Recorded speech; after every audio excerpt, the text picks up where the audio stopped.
Вони кричали, що прибуло Нас свіже навіть м'ясо. тих, у кого були розбиті голови. Але ви що місцеві лікарі сказали, що ми Зараз зв'язали нас навіть тих голови розбиті голови поставили на коліна, вложили в підлогу. Ззаду зв'язали хомутами, так ми простояли до ранку.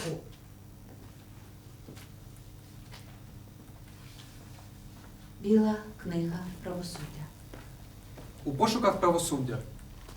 Історії насильства у Білорусі. Кожен випадок має бути розслідувано, кожна жертва повинна бути захищена. Дихати. Вони кричали, що прибуло свіже м'ясо. Слідом за мною почали бити жінку, лупили по голові. Вона втрачала свідомість. Нас, навіть тих, у кого були розбиті голови, поставили на коліна головою в підлогу. Руки ззаду зв'язали хомутами. Так ми простояли до ранку. Коліна дуже боліли, руки терпли. Щоб прибрати навантаження з колін, доводилося спиратися на голову. Півгодини так простоїш і... Голова і очі починають жахливо боліти. Піднімається тиск. Люди стояли як оселедці в діжці. Не було можливості не тільки прилягти, ми сиділи по черзі. Їжі не було взагалі, вода в невеликих обсягах і туалет за розкладом. Найстрашніше було вночі. Ми чули звуки побиття. Це тривало практично всю ніч. Було дуже багато сильно побитих. Вони просто падали і лежали на землі. Швидка хотіла забрати людей з переломами та найсерйознішими травмами. Але прийшов місцевий лікар і сказав, що нікого нікуди не треба вести, він сам всіх вилікує. Повітря не вистачало. Ми домовилися мовчати, щоб усім вистачило повітря.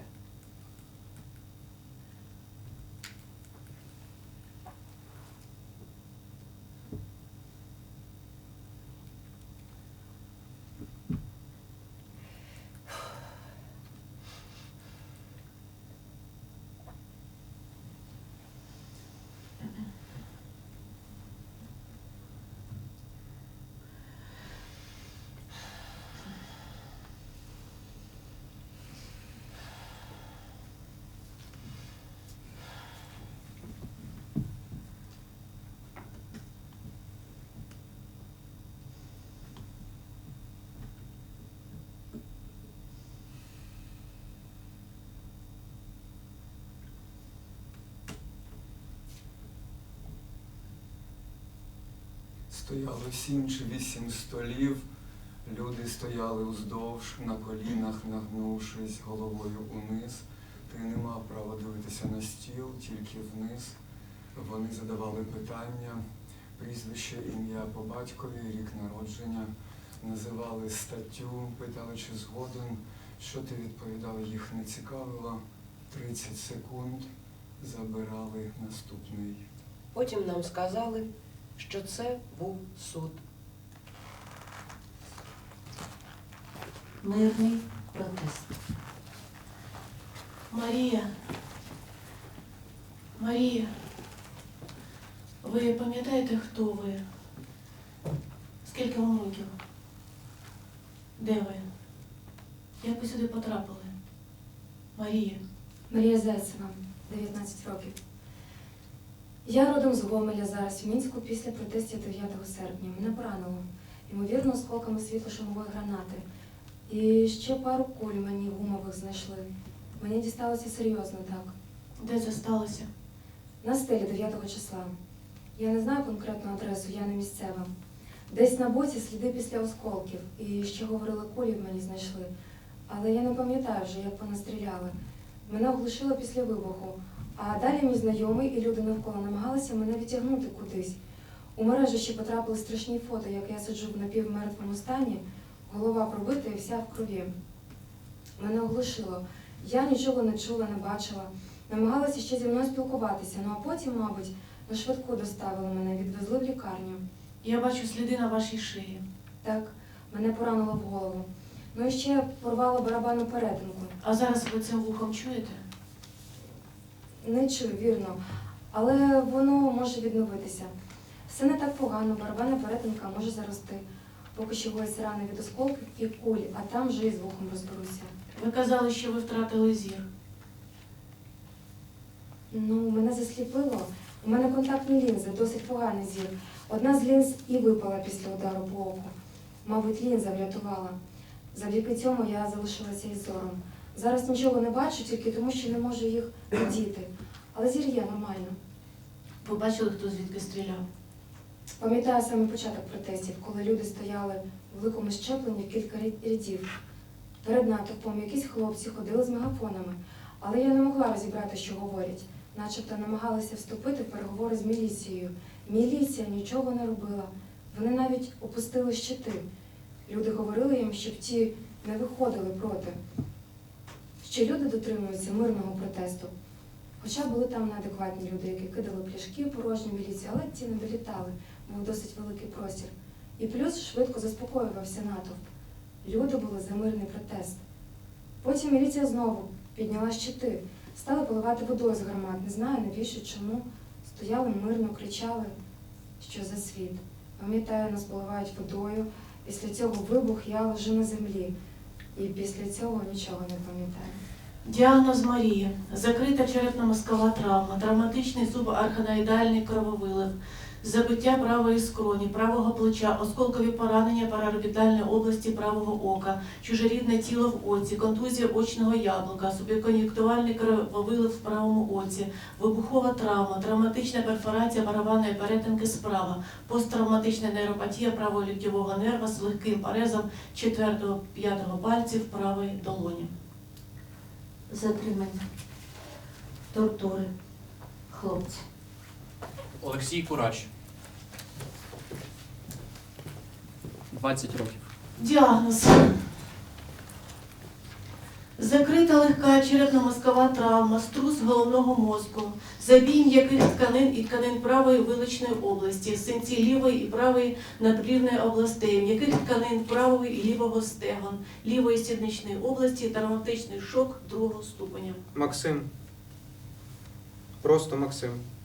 Ой, на тілі Максима немає живого місця, і це не перебільшення. Ноги, руки, сідниці в величезних чорно-фіолетових синяках. На голові в 2 місцях накладено шви. Хлопця затримали біля торгового центру, де були спецпідрозділи МВС «Алмаз» і ОМОН. Це було в ніч на 13 серпня в районі Комаровського ринку. Я мирно йшов з людьми, всі кричали «Живе Білорусь!» І тут хтось сказав «Їдуть автозаки». Біжу на подвір'я, а там школа. Мене у дворах затримали. Там мій викладач з біології ще живе. І ось один мені зав'язує руки, а ще кілька ОМОНівців біжать. І один мені по обличчю прописує з ноги, а інший дубиною. Люди з вікон кричать, що ви творите? А вони кажуть, типу, вони вам скоро коктейлі Молотова будуть кидати у вікна. Б'ють і ведуть до автозаку. І починається зі мною діалог. Навіщо ходиш? Кажу, хотів, щоб демократичні вибори в країні проходили без фальсифікації. А вони кажуть, хочеш до пиндосів приєднатися? Кажу, я не хочу до них, хлопці, до пиндосів. Я хочу демократичні вибори. А один мені каже, краще б ти не попадався. Ти не уявляєш, що тебе чекає. Я був один на весь автозак. Вони мене всім автозаком обробляли. Били всі, хто там був. Чоловік 8 чи 10, повністю екіпірованих, здорові такі. Приймають декількома ударами. Я падаю обличчям в підлогу. Сказали руки за голову і починають місити мене. Б'ють всюди. Б'ють. Це було дуже довго. Думаю, приблизно годину, а може більше. З перервами на те, що мене виводили і намагалися з'ясувати, хто мій координатор. Ну і били. Били в основному по ногах і сідницях. А потім сказали, треба його підстригти, він підар якийсь. Ну і беруть мене за волосся, відрізають його, сказали, жри. Я кажу, мужики, я не хочу жерти. В підсумку я їх собі в кишеню джинсів поклав, там і залишилося. Дістають телефон, читають повідомлення, постійно загрожують зґвалтуванням, тикають мені палицю між булок, ща пітушком тебе зділаю. Можеш їх молити, можеш не молити, вони продовжують тебе бити. Я їх просив, мовляв, мужики, ну не бийте мене. Вони б'ють по одних і тих же місцях, луплять. Коли затримують, б'ють. Б'ють багато і часто. У мене в рюкзаку були захисні маски, респіратори, рукавички. Хтось з них вирішив, що це рюкзак організатора. Стали з'ясовувати, чий, я все заперечував. Тоді троє співробітників у чорній формі вивели мене за кут торгового центру, показали бойову гранату, засунули в труси. Сказали, ми зараз чеку дістанемо, тебе підриває. Скажемо, що підірвався на саморобному вибуховому пристрої. Нам за те, що ти загинув, нічого не буде, зрозумів? Вони засунули гранату мені в труси, відбігли на пару метрів. Повернулися, почали бити. Потім відвели в автозак. Весь цей час у мене були зв'язані руки за спиною. Я говорив, мужики, я зрозумів вашу позицію. Я тільки мирно збирався протестувати. А вони, ти що, каменів нас збирався кидати? А я ніяких каменів, ніяких коктейлів Молотова не кидав. Навіть не збирався. Витягують з автозаку, труси на мені порвали.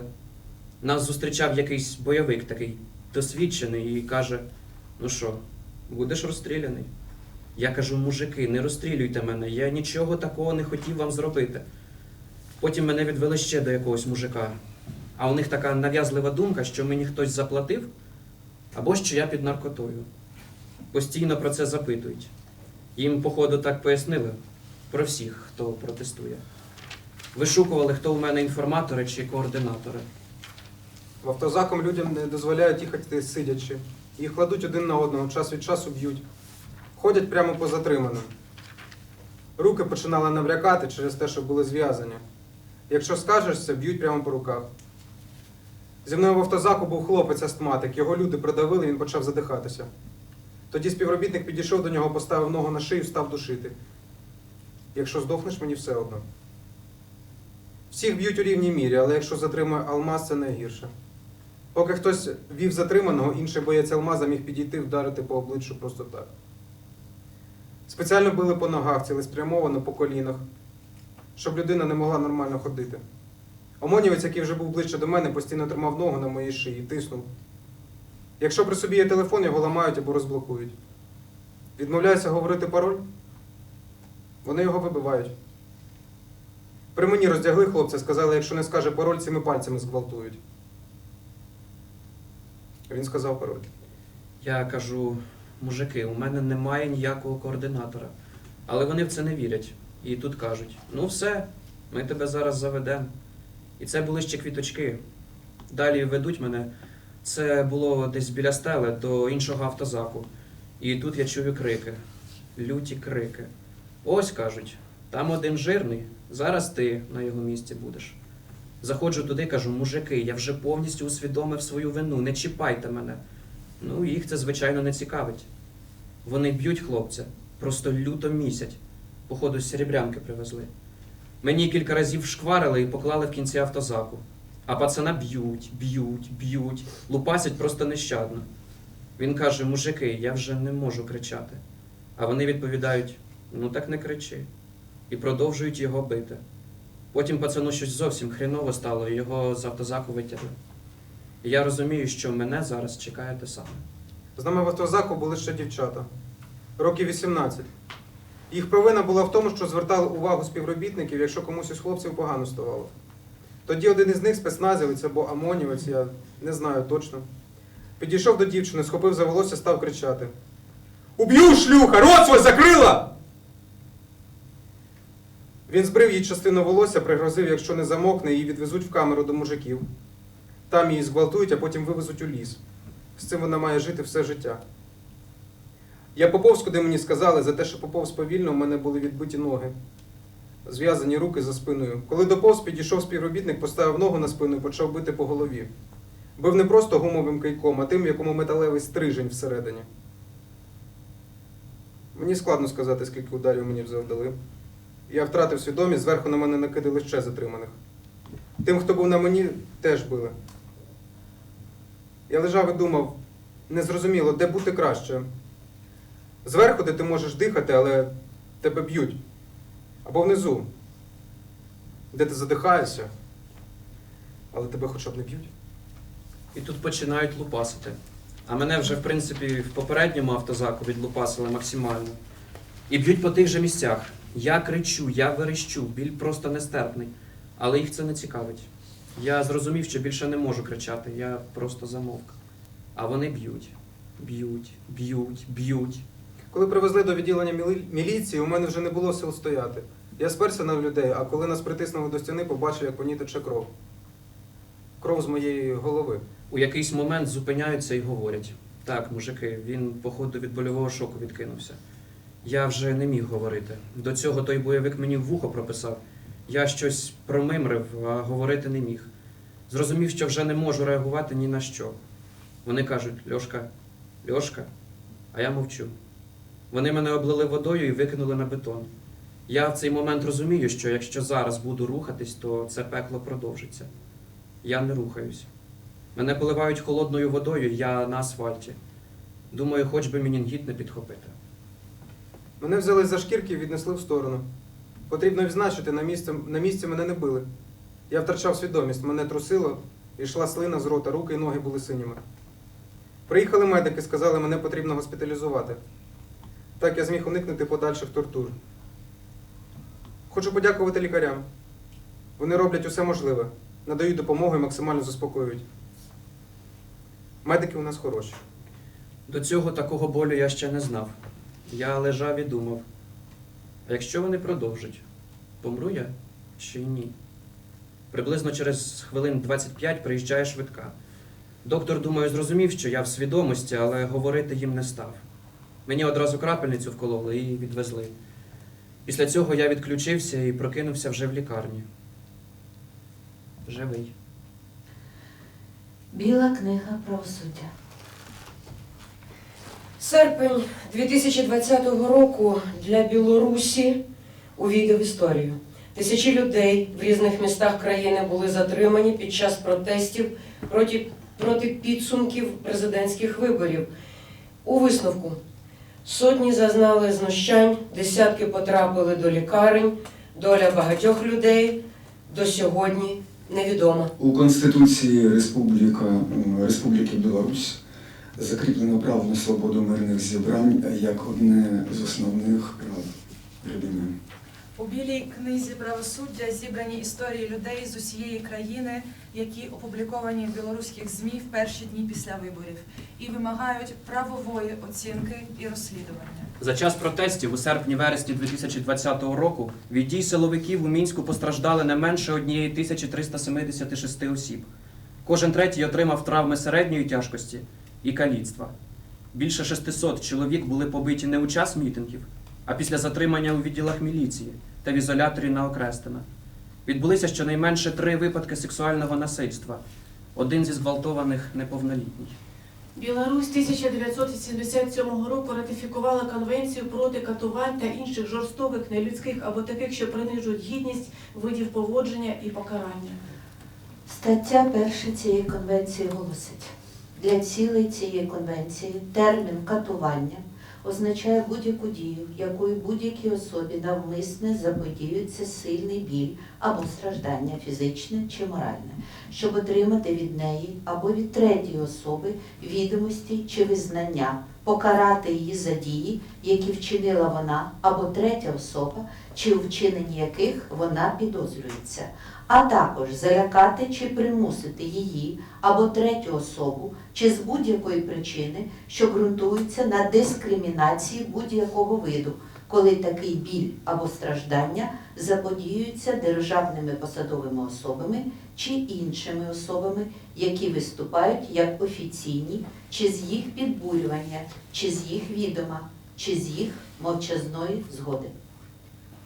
11 жовтня силовики знову приступили до жорстоких затримань і побиття протестуючих, а заступник міністра МВС заявив, що міліція готова застосувати бойову зброю. Відповідно до Кримінально-процесуального кодексу, публікація в засобах масової інформації – привід до порушення кримінальної справи. Тому ми, Білоруський прес-клуб, Незалежні білоруські медіа, БАЖ, Незалежна організація «Правова ініціатива», Правозахисний центр «Вясна» зібрали публікацію в одну книгу. Біла книга правосуддя буде поповнюватися, оскільки матеріали продовжують надходити. 22 грудня 2020 року. Облава силовиків на співробітників прес-клубу. Обшук проходить в нашому приміщенні. Ми будемо оновлювати інформацію. Спочатку стало відомо, що силовики прийшли додому до Алли Шарко, програмного директора Прес-Клаб Білорусь. Вона встигла повідомити, що силовики ламають двері. В той самий день в аеропорті Мінська була затримана засновниця прес-клубу Юлія Слуцька. Її телефон зараз недоступний. В офісі прес-клубу, де проходить обшук, знаходиться директор Сергій Ольшевський. На сьогоднішній день подальша доля і місце перебування ініціаторів створення Білої книги нам невідомі.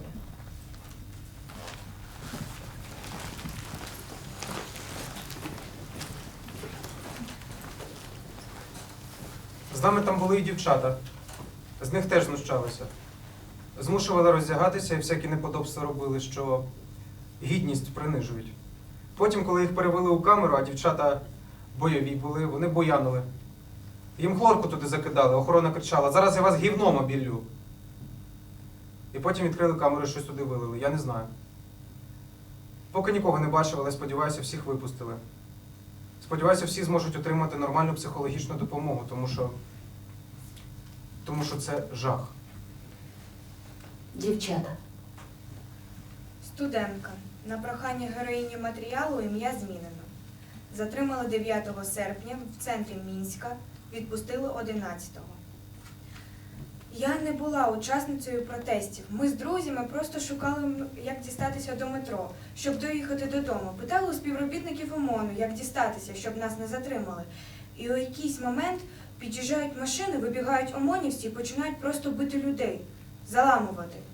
При мені дівчину, яка їхала на самокаті, одні тягли за волосся, а інші ОМОНівці стояли і сміялися. Я не витримала і запитала: чому вам смішно? Що ви робите? Один мене повалив на землю, і я розідрала руку об асфальт. Нас зібрали в автобусі жовтому, шкільному. Привезли о 1-й годині ночі на Окрестіна. На вході стояв жорстокий чоловік, який хапав за шию і кидав нас у стіну. Ми ставали, дивилися в підлогу і тримали ноги на ширині плечей. Почали оформляти. Дівчатка лівчики здавали, телефони. Після огляду повели в камеру. Спочатку там було 13 дівчаток, в камері на 4. Жахливо смерділо, бігали таргани клопи. Нас 2 доби не годували. На це нам відповіли: ні, суки, будете знати, за кого голосували.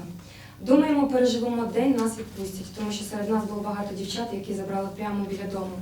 Ми просили воду, нам говорили пити воду з-під крана, вона страшенно смерділа хлоркою, ми боялися. Не було туалетного паперу.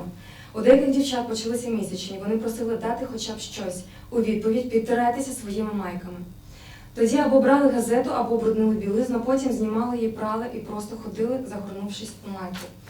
Наступного ранку змушували підписувати протокол. Якщо не підпишемо, закриють на 15 діб. Я попросила ознайомитися з протоколом. У відповідь: підписуй, а то я тебе і потім посаджу. Так мені відповіли. Я плакала, не знала, на що я взагалі підписувалася. Обіцяла, що відпустять в найближчу годину. Ми сподівалися, що скоро вийдемо, тому що більше доби не їли. Голова паморочиться, в камері задуха, нас 13. Але нас перевели в іншу камеру, там вже було 20 осіб, в результаті 33. На всіх 6 ліжок. Ми взагалі не знали, як спати, сидіти моторошно, душно, без їжі. Паморочилося в голові, звали лікаря. Лікаря тільки через 2 доби привели. У мене паморочилося в голові від того, що я не їла, мені просто принесли валідол. Щоб було повітря, хоч якесь, нам відкривали в дверях камери віконце. Погрожували, що при поганій поведінці взагалі перекриють повітря. Ми уточнили, а що це таке за погану поведінку? Виявилося, це викликати лікаря. Віконце закрили. Потім до нас в камеру привели ще 3 дівчат. Це спостерігачі, яким дали по 7 діб, незважаючи на те, що був адвокат. Цим дівчатам пощастило. Їм батьки встигли передати хоч якісь речі. Одна поділилася горішками. Ми всі по горішку з'їли і відчули хоч якесь полегшення. Перевели в іншу камеру. Втім, насправді це було приміщення для прогулянок. В ньому не було лавок, ліжок, замість стелі, відкрита решітка, цементна підлога. Нема за що було навіть сісти. Ми попросили охоронця принести нам хоч якісь дошки, ми ж дівчата, нам ще народжувати. На що він відповів: так і як ви не повинні навіть розмножуватись. В результаті дівчата знімали взуття і сідали на ньому. Батьки весь цей час мене розшукували. 11 серпня був суд. Суддя-чоловік давав штрафи. Суддя-жінка 5, 7, 9 діб. Мені пощастило. Мені дали штраф 20 базових. Після суду видали офіційне попередження прокуратури. Якщо ще раз затримають на мітингу, то вже буде уголовка. Я хотіла б оскаржити рішення суду, але поки не знаю, як це зробити. А ще ми з дівчатами з камери збиралися писати скаргу до слідчого комітету, але я, мабуть, трохи почекаю. Мені дуже страшно. і я мрію поїхати з цієї країни.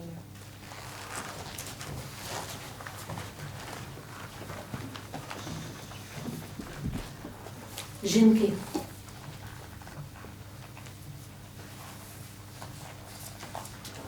Ірина Трубчик. Живу в Кобрині. Увечері 10 серпня пішла з подругою та моєю 4-річною дочкою купувати малечий рюкзак, а повернулася додому тільки 12 серпня, замучена і побита захисниками правопорядку. Ми знаходилися неподалік від площі Леніна в Кобрині, зустріли мого чоловіка. Він взяв дочку на руки, а я повернулася на кілька метрів назад, як з'ясувалося, в сторону, де відбувалася акція. Хотіла знайти туфельку доньки, яка впала з її ніжки. Туфельку не знайшла, але побачила натовп міліціонерів, які жорстко заштовхували автозак 2 хлопців. До мене підійшов міліціянт, доброзичливо каже: «Вам цікаво? А давайте з нами». Спочатку мені було навіть смішно, потім з'явилася думка, пожартували і досить. Але далі все стало схожим на фільм жахів і театр абсурду одночасно. Приїхали в РВВС міста Кобрина, де я побачила багато інших затриманих людей. Мене приставили до стінки, ноги широко, розтяжка, здається, називається. Руки заламали. Якщо ворушила головою, били головою об стіну, хапаючи за волосся, а кийком по ногах. Я кричала: «Що ви робите? Боляче! Боляче!» Потім навіть не відчувала болю, а перед очима була заволока. Вони говорили: «Шлюха, шалава, проститутка, заткнись!» Я мовчала. Мені здається, мене б убили, якби я хоч щось відповіла. Потім вивели в дворик для прогулянок. Наказали сісти на цементну підлогу, я плакала і чекала, що ж буде далі. Хвилин через 40 сказали підписати протокол. Міліціонер зачитував, в чому я винна. Нібито я брала участь у мітингу, кидалася на міліцію, ображала її. Але я не робила цього, тому підписувати не стала. І через якийсь час мені сказали: «Іди додому». Я пішла. А вони відвели мене до камери, де було 2 людей, потім привели ще 8 дівчат, сказали, що будемо сидіти добу. Дерев'яні полки, засмічена каналізація, вся камера смердить страшенно. На 4 місця 10 осіб, зі мною 11. Ми пересиділи ніч, одна на одній, в приниженні. Чоловіки-наглядачі кожні 5 хвилин сварили нас брудною лайкою, відкриваючи віконце в камеру, і забороняли нам спати. Далі питали, хто перша піде з ними митися, вимагали показати тіло. На суді я говорила, що в мене 2 дітей і що я усвідомила свою провину. У мене одне запитання. За що? Мені є що відповісти своїм дітям. Про те, що саме зі мною сталося. Про те, нехай знають, в якій країні вони живуть і яка у них влада. Мого зятя, 36-річного Михайла Сімакова, батька 2 дочок. Увечері 11 серпня побили люди у Штатському біля його власного будинку і вивезли у невідомому напрямку. А все було так. Увечері його дружина, моя дочка Катерина Сімакова, побачила з вікна, як її чоловік Михайло Сімаков під'їхав до нашого будинку на проспекті Незалежності біля Данамо. Він вийшов з машини, і на нього відразу напали люди у цивільному. Дочка побігла з 5-го поверху босоніж захищати свого чоловіка. Їх грубо скрутили і вдарили. Чоловіка били весь час. В результаті відвезли в невідомому напрямку. У доньки струс мозку, рана на голові. Коли Катя побігла у двір, мої онучки дивилися на батьків у вікно. 10-річна Аліна до сих пір ніяк не може заспокоїтися. Все питає, що сталося, чому били її тата. Я їй кажу, що це була така гра. Молодша онучка, коли я сьогодні приїхала, все підводила мене до вікна і показувала на вулицю. Вона намагалася дати знак, що сталося щось жахливе. Вона маленька, вона не може розмовляти. Така гра. А зранку, 12 серпня, нашого Михайла показали по білоруському телебаченню як підозрюваного у підкупі учасників акцій. Повідомлялося з посиланням на МВС, що в Мінську, у районі торгового центру Дана Мол, було затримано чоловіка, який роздавав гроші тим, хто бере участь у масових заворушеннях.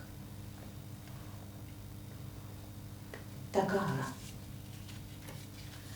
Олена Щербинська, Дубовик, журналістка, мати 3 дітей. Увечері 10 серпня я закінчила працювати на тому, що сфотографувала силовика, який направляв на жінку рушницю. І поговорила з цією жінкою. Далі я намагалася вибратися з гарячої точки, було близько 10-ї вечора. Дійшла пішки до мікрорайону біля станції метро Фрунзенська і зрозуміла, що за мною йде тихушник, чоловік у чорній масці. Я злякалась, різко розвернулась та побігла в двір. Подзвонила в незнайому квартиру в червоному будинку на Танковій. Сказала, що журналістка, мене переслідують. Відкрила жінка, поділилася зі мною вайфаєм, і я відправила свої відео. Через півгодини вирішила йти додому. Подзвонила оператору Віталію Дубику, з яким найчастіше працюю, він був недоступний. Подзвонила його дружині Тетяні Білашовій, вона виявилася недалеко від мене. З нею ми дорогою до мене додому вирішили заїхати в Центральний РУС, щоб запитати з приводу її чоловіка. Там ми зустріли лікаря Андрія Витушко і його дружину Христину Витушко, які в той вечір, як і багато інших батьків, шукали свого сина. Тетяна вирішила писати заяву про зникнення людини, тому що ніяких даних про Віталія не було. Тетяна встигла написати заяву, і тут під'їхав ОМОН на 2 або 3 автозаках.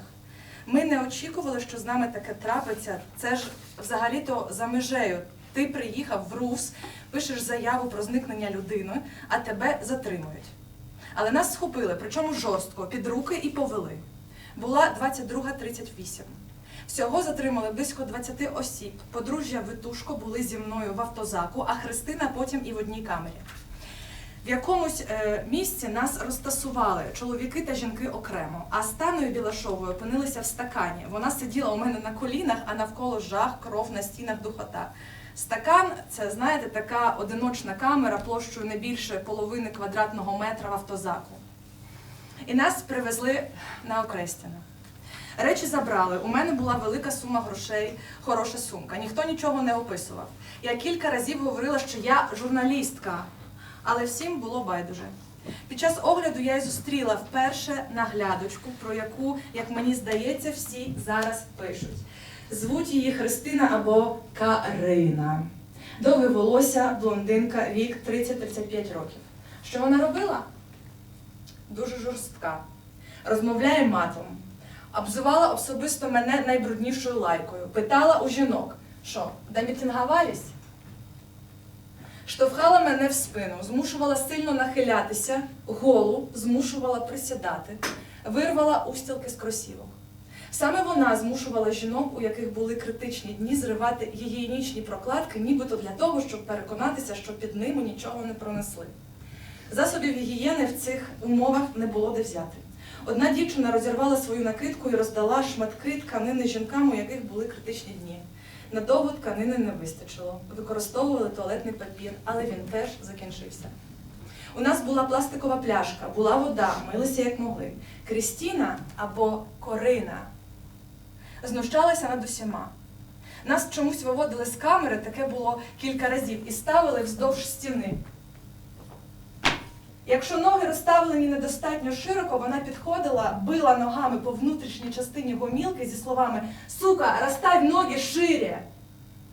І одна жінка, в якої були критичні дні, говорить цій Христині, що не може розставити ноги, що в неї менструація, а та б'є її по ногам зі словами, що це не заважає широко ноги розставляти. Ну ви розумієте, да? Падають саморобні прокладки на підлогу. У камері стояв страшний сморід, але на третю добу ми помітили, що взагалі перестали його помічати. Крістіна або Корина б'є мене ногами в живіт. Вимагає на широко розставлених ногах з руками за спиною сильно нахилитися вниз. Якщо, на її думку, нахиляєшся недостатньо низько, вона б'є по спині. У мене був суд, на якому я заявила кілька клопотань та відмовилась підписувати папери, де було написано, що взяли мене біля Тецарига. Мене вивели в коридор, і та жінка знову почала мене бити коліном в живіт з матюками, синоніми яких я не зможу знайти в літературній мові.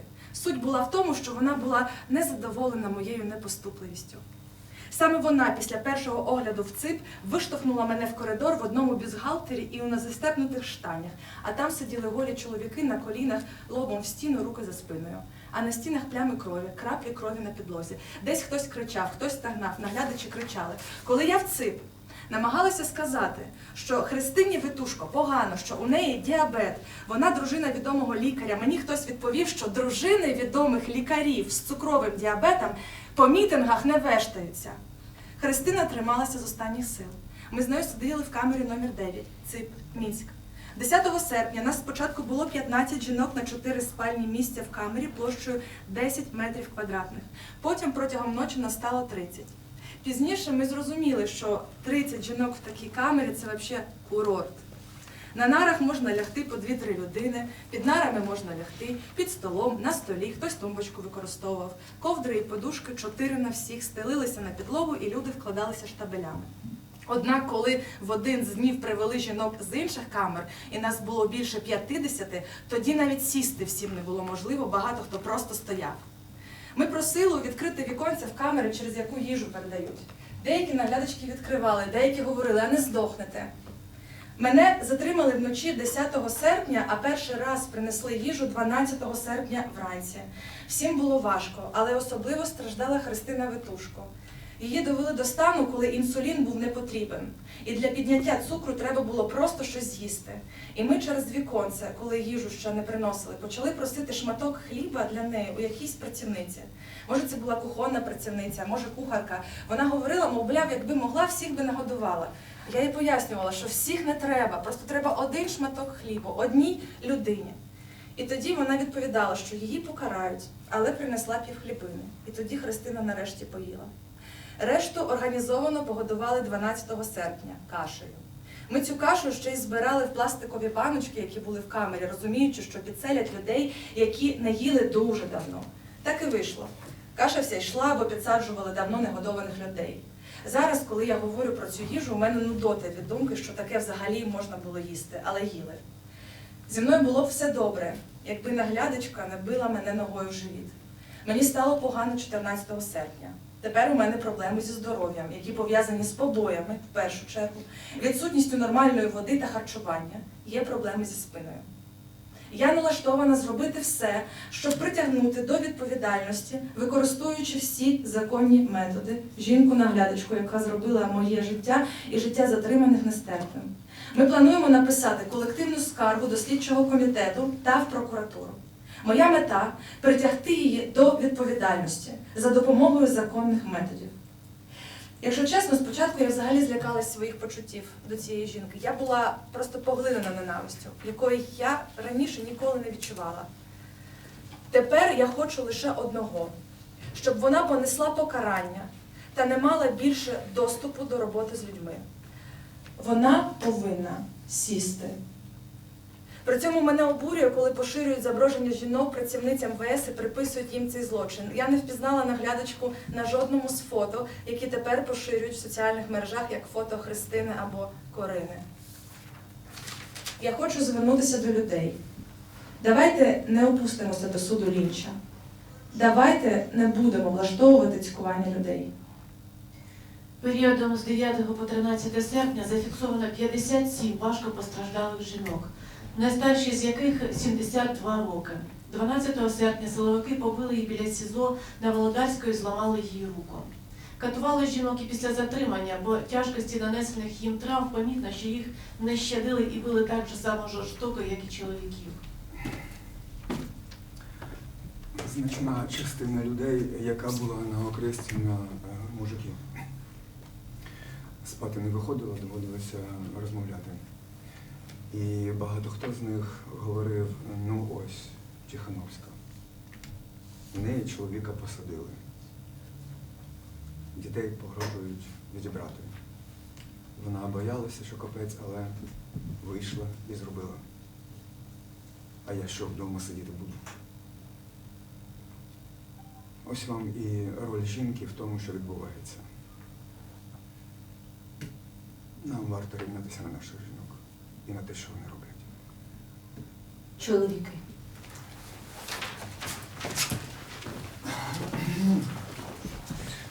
Віталій Савко,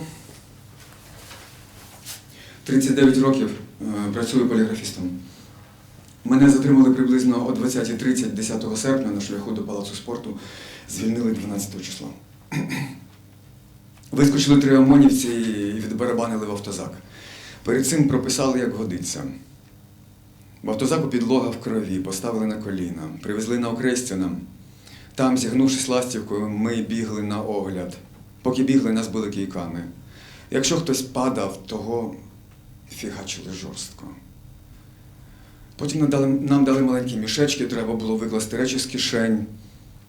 До коліна знімали штани і труси, ретельний огляд. Потім нас всіх погнали у двір. Двір – це кам'яний мішок, 4 бетонні стіни, бетонна підлога і решітка під відкритим небом. Ми виміряли, це метрів 30 квадратних, але нас там було 80. 28 годин ми в цьому дворику стояли. Можливості сісти особливо і не було, стояли. Нас привезли, може, 21:30, о 21:30, а перший раз зводили в туалет наступного дня, о 1:00 годині дня. Всього за 28 годин централізовано водило в туалет 2 рази. Третій раз, тільки тих, кому вже дуже-дуже хотілося. Туалет десь 7 квадратних метрів. Туди нас забивали по 20 чоловік і давали 15 хвилин. Доводилося справляти нужду по 2, щоб встигнути. Води на 70 осіб давали 2 літри, десь раз на 4 години. Ви розумієте? Не всі навіть могли ковток зробити. Це катування. Катування голодом, спрагою. Люди різні, по 60, 15, 18 років. Людям взагалі було погано. Деяких забирали, спочатку у нас було 80, а до кінця стало 73. В одних припадки епілепсії, в інших кров з носа без кінця лилася. Один сердечник нас взагалі налякав. У нього посиніли губи, руки, так йому дали таблетку і назад до нас занесли. Значить. Ми його поклали на бетонну підлогу, і таке собі. Ще був чоловік, який їхав на велосипеді. Так йому ОМОН прописав обличчя так, що у нього утворилась гематома на все обличчя. А у сусідньому дворі люди, яких затримали раніше, зрозуміло, були без їжі і без води. Нам було чутно, як люди кричали: «Ми тут вже 2 доби, дайте нам поїсти або попити». До них увірвалося кілька людей і кричали: «Хто тут хоче їсти? Хто хоче пити?» Чули, як їх б'ють. Крики були такі, що, напевно, чув весь район. Потім їх поставили на коліна і з'ясовували, хто скаржився. Потім змушували бігати по колу. Потім знову вони ставали на коліна і знову з'ясовували, хто обурювався. Їх били разів 3-4, а потім в тому дворі була тиша. Всі вони мовчали, тільки стогнали. До 1:00 години ночі наш двір вигнали на поле. Всіх поставили на коліна, а руки на стіну.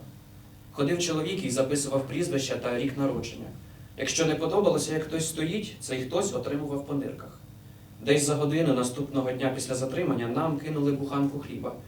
540 грамів на 80 осіб.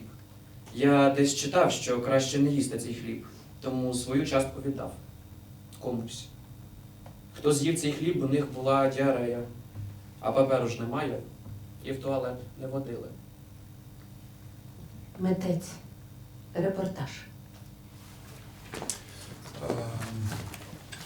Олексій Кузьмич, художник, Сідайте, будь ласка. митець. Сюди. Так, будь ласка. Раз. 9 серпня Кузьміч Це я. З'явився на виборчій дільниці в зеленому плащі до колін і отримав виборчий бюлетень.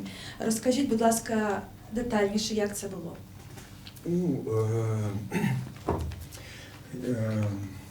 В кабінці для голосування я роздягнувся. На бюлетені я намалював фаличний символ, наклеїв бюлетень собі на груди, вийшов з кабінки, зав'язав собі очі і стояв у вигляді розп'яття. При тому на руках і на ногах у мене були сліди від червоної фарби. Я так простояв, може, 30 секунд, потім спокійно вийшов з приміщення, одягнувся і покинув територію школи. Ця акція тривала близько 3 хвилин. Ага. Це була мистецька акція, так? Так, мистецька. Це Ага. мистецька акція. І вона мала назву «Вірою», так? Так. Художник Кузьміч повідомив в письмовому вигляді про її сенс. Розкажіть, будь ласка, про її сенс. В Білорусі відсутній вибір. Вибори є церемонією ексцентричного фарсу, який складається з перетину сучасного виду релігійного культу і поведінки приматів. Ну, це тільки на думку Кузьміча. В державі ці інстинкти зведені до релігійного культу. А мета акції, за словами художника, Викрити функціонал політичного світу. у ніч після президентських виборів художник Кузьміч повернувся додому після 4:30 ранку, так? Так, вже через 5 хвилин почали дзвонити в домофон, а також на мобільний з прихованого номера. 3 невідомих зламали двері в тамбурі, але не змогли відкрити основні двері. До 14-ї години дня вони перебували на сходовому майданчику біля квартири, періодично поновлюючи спроби потрапити в мою квартиру. Ну, це тільки за словами Кузьміча. Один з невідомих представився Ні-ні-ні. співробітником РУВС міста Мінська. Він не представився, він не назвав свого прізвища, хоча я його просив про це. В якийсь момент я зрозумів, що вони почали вибивати замок, швидше за все у них в руках була сокира, і вони мені просто зараз винесуть двері. Я подзвонив своєму адвокату, повідомив невідомим, що Сережа вже їде, і що про штурм вже знають журналісти. Сергій приїхав, вони показали йому свої документи. Це були співробітники центрального РУВС. Головний з них, здається, був у званні майора. Це тільки за словами Кузьміча.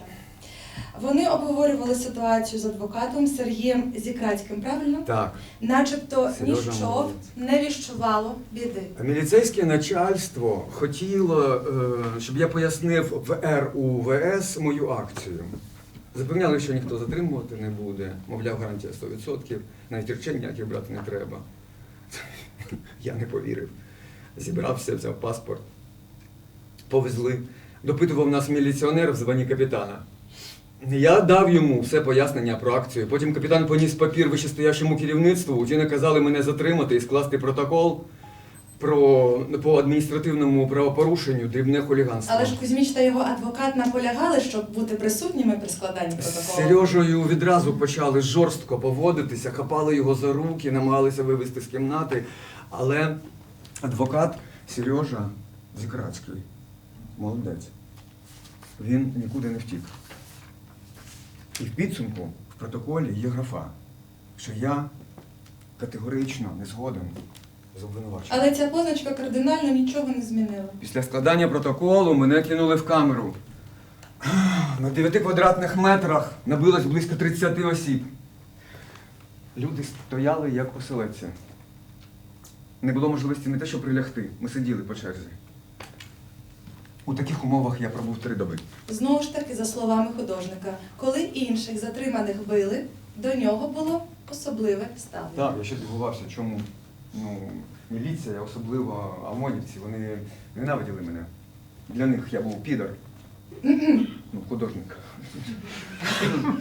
Довгий час мене тільки морально принижували, чморили. В якийсь момент командир одного з підрозділів ОМОНу при мені зателефонував одному з начальників центрального РУВС і запитав, що зі мною робити. Власне, після цього дзвінка Кузьмича вперше побили та етапували на окресті. Так, за мною та іншими хлопцями приїхав ОМОН, нас побили, коли садили в автозаки, потім побили, коли вивантажували з автозаків, потім після побиття поставили на коліна і змусили співати гімн Білорусі. Але ж після цього Олексія відправили в камеру, призначену для прогулянок. Так, це така камера, знаєте, в якій замість стелі решітка.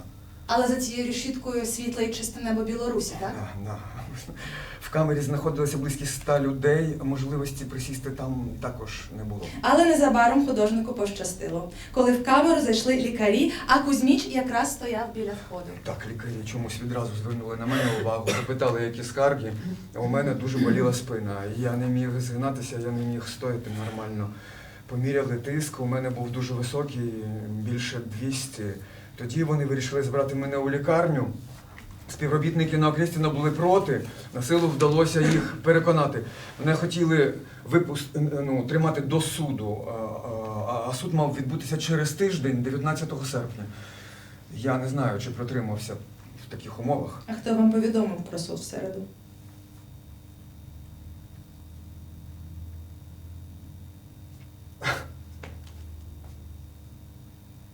А там ніхто не представляється. Ставиш питання, відразу отримуєш удар кийком. Тому я особливо нічим не цікавився. Я вже думав, що звідти не вийду. На Окрестіна реально твориться пекло. Хто впаде, того б'ють. Хтось повільно або швидко біжить, того б'ють. Хтось проситься в туалет або води, того б'ють. Б'ють. З будь-якого приводу. І отримують від цього задоволення. З нами поводилися як з нелюдами. Як з об'єктами. А не з живими людьми. Кузьміча забрали в лікарню швидкої допомоги. Який був ваш діагноз? Ну, чесно кажучи, я навіть не читав його. Навіщо розстроюватися? Хотілося швидше з лікарні. Боявся, що омонівці прочухаються і приїдуть за мною. Я написав відмову від подальшої допомоги і поїхав. Ніяких речей, ні паспорта, ні грошей, ні ключів від квартири художнику Кузьмічу Так, не з того, віддали. так. З того часу я на волі. Вдома не з'являюся. Не знаю, як складуться обставини, але я не маю права мовчати. Думаю, буде неправильно з моєю позицією йти в підпілля.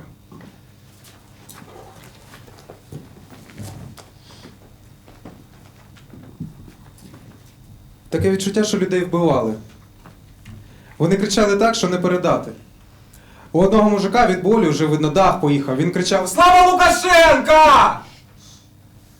Дайте тільки хоч щось підписати, тільки додому відпустіть». А у чверті тих, хто сидів у цьому бараці, тобто не менше, ніж у 25 чоловік, в основному молодих хлопців, були порізані штани ззаду. Я не зрозумів, чому у них дірки на одязі в районі сідниці.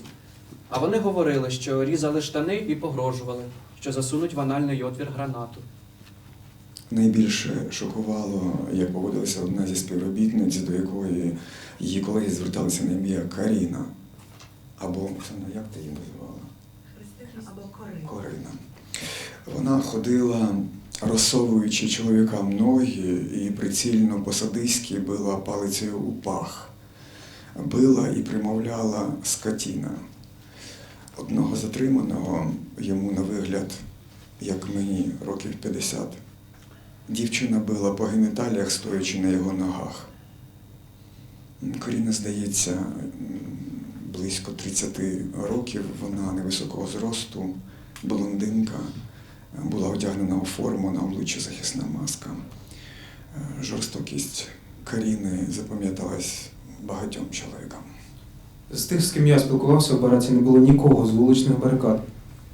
Ніхто не бився з ОМОНом. Це були просто звичайні люди. Одного схопили біля магазину, другого на пробіжці у парку, третього витягли з машини і так далі. Діти, казка про дівчинку та міліцію.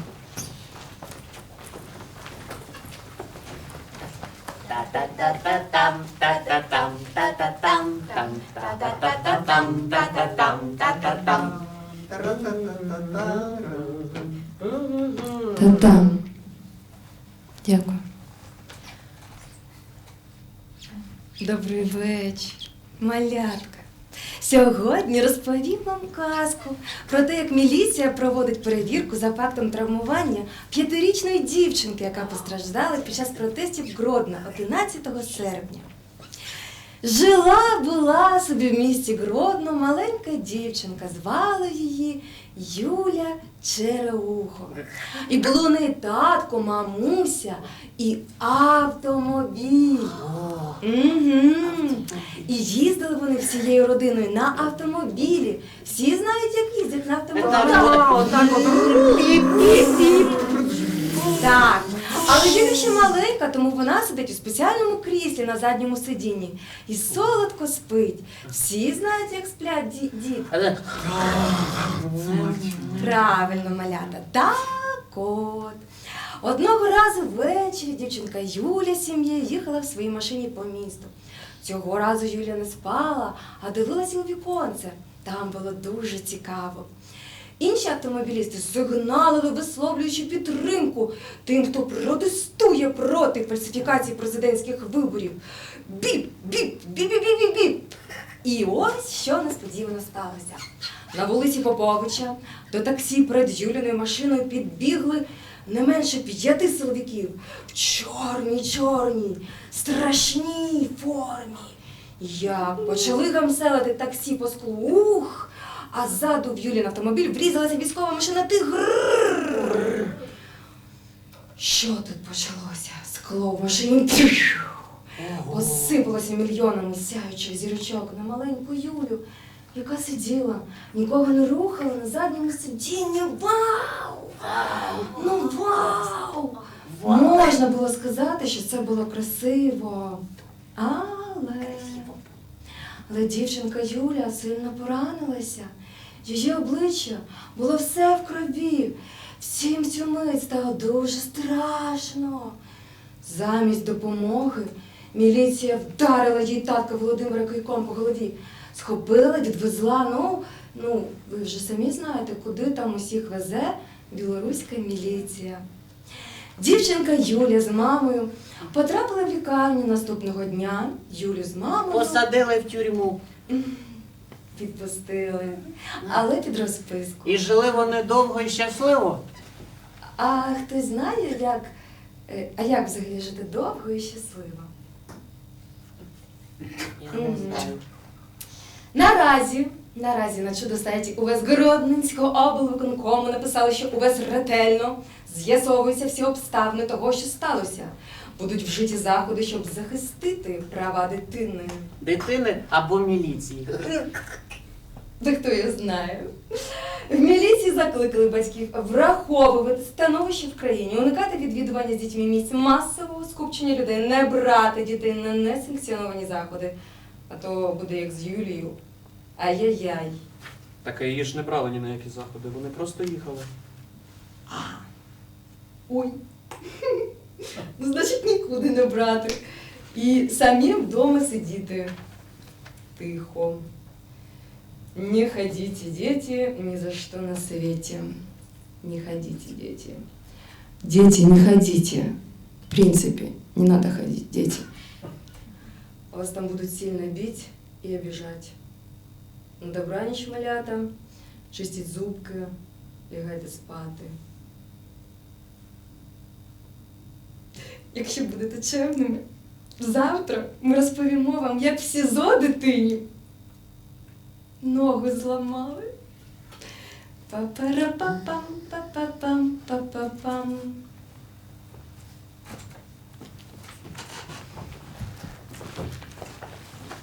Тимур, 16 років. Ага, Тимур, 16 років, хлопчик. Потрапив до нас в реанімацію 3-ї дитячої лікарні Мінська. Доставили з партизанського РУВС 13 серпня. Черепно-мозкова травма, струс головного мозку, відкритий перелом вилиці орбітального комплексу, судомний синдром, параорбітальна гематома, множиння забою м'яких тканин кінцівок, травматичні ерозії, рогівки обох очей. Розповідає мама хлопчика Тетяна Миколаївна. Дитині очі виколювали кийками. 12 серпня Тимур повинен був з другом їхати на дачу на риболовлю. От і пішов до нього. Але Тимур пропав. До друга він не приїхав, ми всією сім'єю шукали. 12 серпня Тимур сказав, да? 13 серпня дружині подзвонили зі школи і сказали, що Тимур в лікарні в реанімації у медикаментозній комі. Мій син. Черевно-мозкова травма, струс головного мозку, відкритий перелом вилиці орбітального комплексу, перелом верхньощерепної пазухи, лінійний перелом дна орбіти, гемосінусит правої верхньощелепної пазухи, судомний синдром, параорбітальна гематома справа, множинні забої м'яких тканин та кінцівок, травматичні ерозії рогівки обох очей. Брата затримали біля станції метро Кам'яна Гірка. Його побили під час затримання, потім в автозакущі. Після цього кілька разів зупинялися, теж били. Він розповідає, що його били електрошокером по п'ятах. Говорили, ти зараз будеш співати гімн ОМОНу. Він відмовився, після цього його голову закинули і в рот засунули кийок і забивали його у горло. Стан хворого поліпшується, його вивели із коми. Тимур каже, що йому ще пощастило. Мужику, який був поруч, палицю засунули в пряму кишку, а іншого 14-річного хлопця били у пах. Брат розповів, що після катувань його хотіли кинути в підвал, але прийшов якийсь чоловік і сказав, що це буде на їх совісті, почав відкачувати і викликали швидку. Вчора він зі мною розмовляв хвилин 30, жартував і сміявся. І вчора ввечері до нього міліція намагалася потрапити. А при слові міліція у сина починалася панічна атака. Нам теж дзвонили додому, говорили, що будуть розглядати ситуацію Тимура для порушення кримінальної справи. Я так розумію, на ОМОН. Дитина поки що в реанімації. Ми багатодітна сім'я, нас 9 дітей. Тимур вчиться в школі. Риболовлю любить. Я буду звертатися в прокуратуру, у слідчий комітет, щоб провели розслідування, притягнули винних до відповідальності. Мама Тимура померла 25 вересня. Вона не витримала тих тортур, що робили з її сином.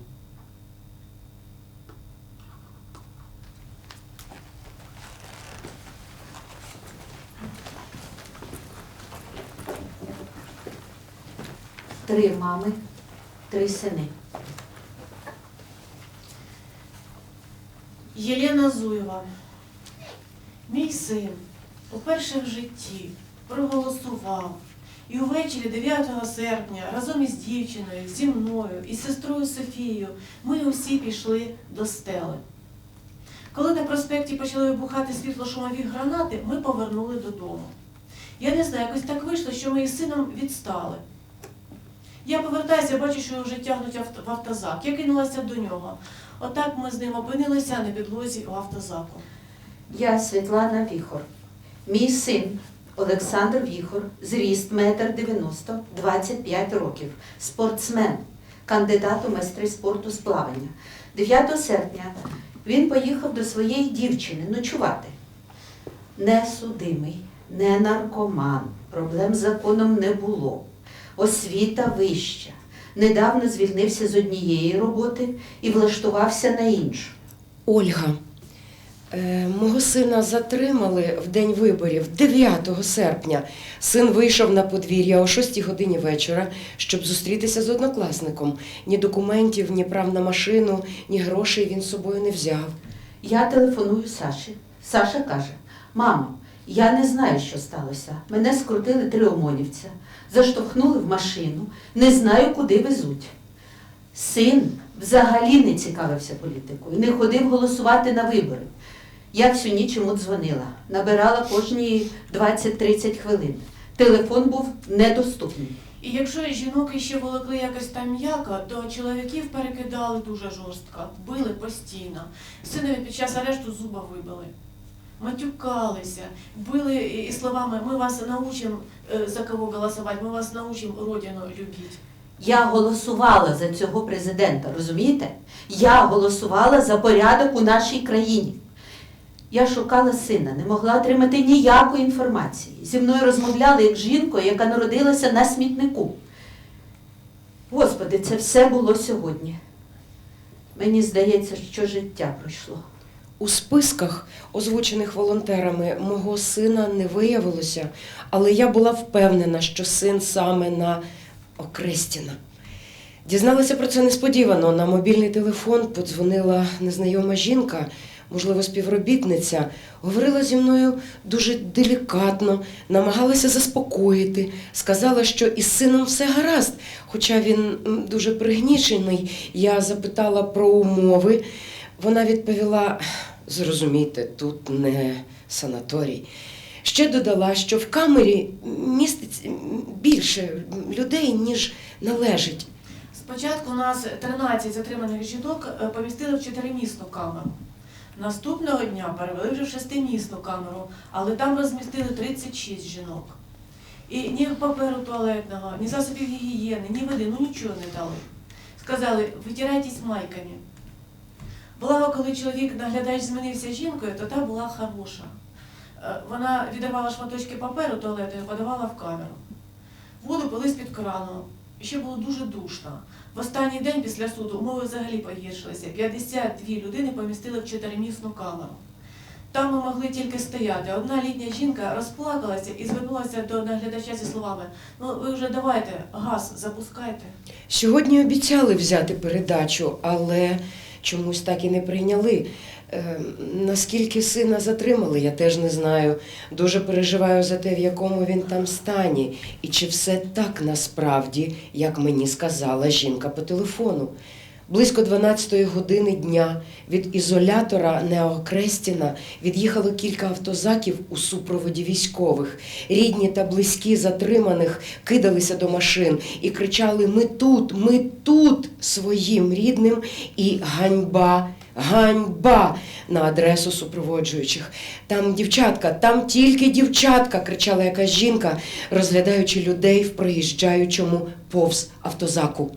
Олександр Віхор, зріст 1,90 м, 25 років, спортсмен, кандидат у майстри спорту з плавання. 9 серпня він поїхав до своєї дівчини ночувати. Не судимий, не наркоман, проблем з законом не було. Освіта вища, недавно звільнився з однієї роботи, влаштувався на іншу. Мене звільнили, але там залишився мій син. Я до сих пір не знаю, що з ним. Мені страшно від думки, я знаю, що він там. З жінками це ще не так жорстоко поводилося, але коли ми чули, як били чоловіків, ми плакали. О 10:00 на Окрестіна жінки зібралися в групи і перекричали хором: «10 година!» Це тих, хто був раніше звільнений, просили повідомляти час тим, хто залишився там. Тоді ми поїхали в РУВ залізничного району писати заяву про зникнення людини. Там, дізнавшись моє прізвище, запросили зайти в кімнату. Тоді я ще не розуміла, чому там стоїть чашка з водою. Вийшли 2 людей. Здалеку стали розповідати, що Саші стало погано.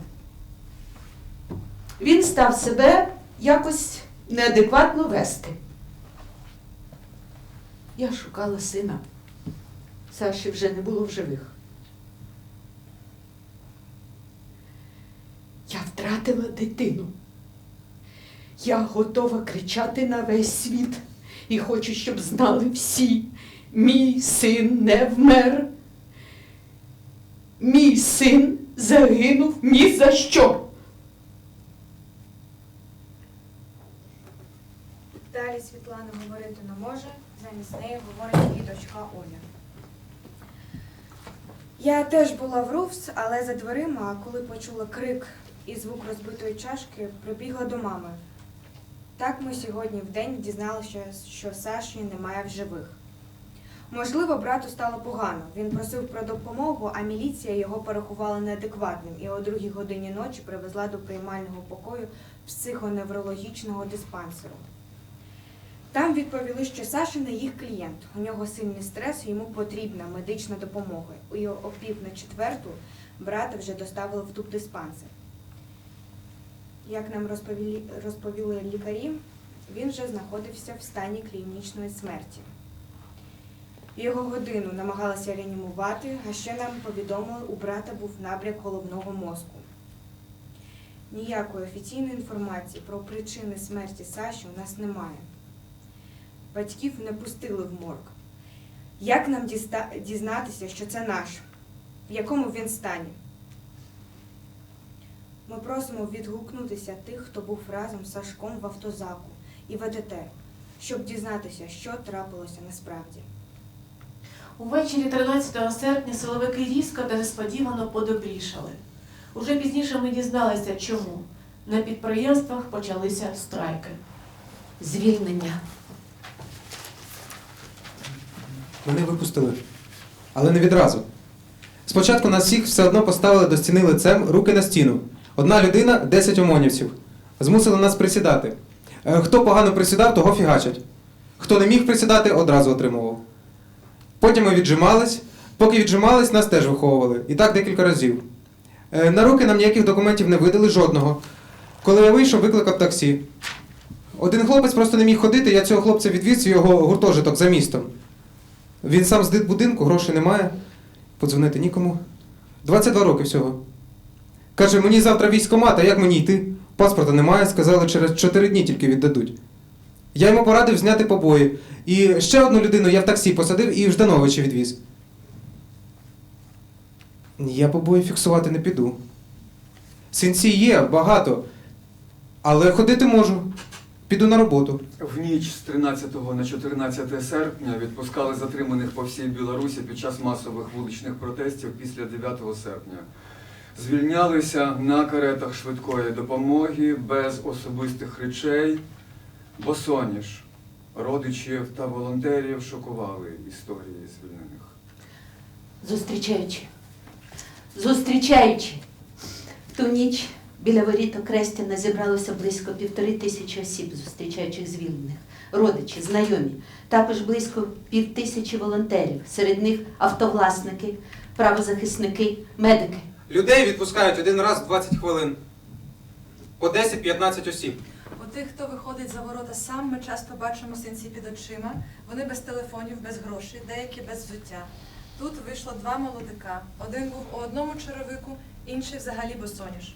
Ті, хто виходять, вони дуже голодні і без теплих речей, оскільки передач для них не приймали. Однак не всім вдається вийти самостійно, іноді людей вивозять швидкі. В інтервалі між тим, як виходять звільнені, виїжджають 3-4 машини швидкої допомоги. Ось за воротами виїжджає швидка. Люди намагаються притиснутися до паркану, вдертися на тротуар, намагаються не прикривати проїжджу частину. Волонтери запитують у водія швидкої допомоги прізвище та викрикують його у натовп. Жінка, яка плаче, повідомляє волонтерам ім'я і прізвище свого звільненого сина. Міцно тримаючи його за руку, додає: я його стільки днів шукаю. Він у мене інвалід 2-ї групи. На місці працюють також волонтери, які допомагали медикам під час пандемії COVID-19. Їм вдається зафіксувати лише деякі імена, оскільки ті, що виходять, якомога швидше покидають це місце. Волонтери не можуть ні підтвердити, ні спростувати інформацію про можливо загиблих. Але біля воріт катівні безустанно чергують родичі, які з фотографіями розшукують своїх зниклих. Ось ще виходить декілька звільнених. Один із них повідомляє. Людей били, люди вмирали. Але ми не будемо мовчати. Другий Принципово. звільнений додає. Сьогодні дівчину били так усю ніч. Так, що не передати словами. А до нас в камери карцери розпилювали газ.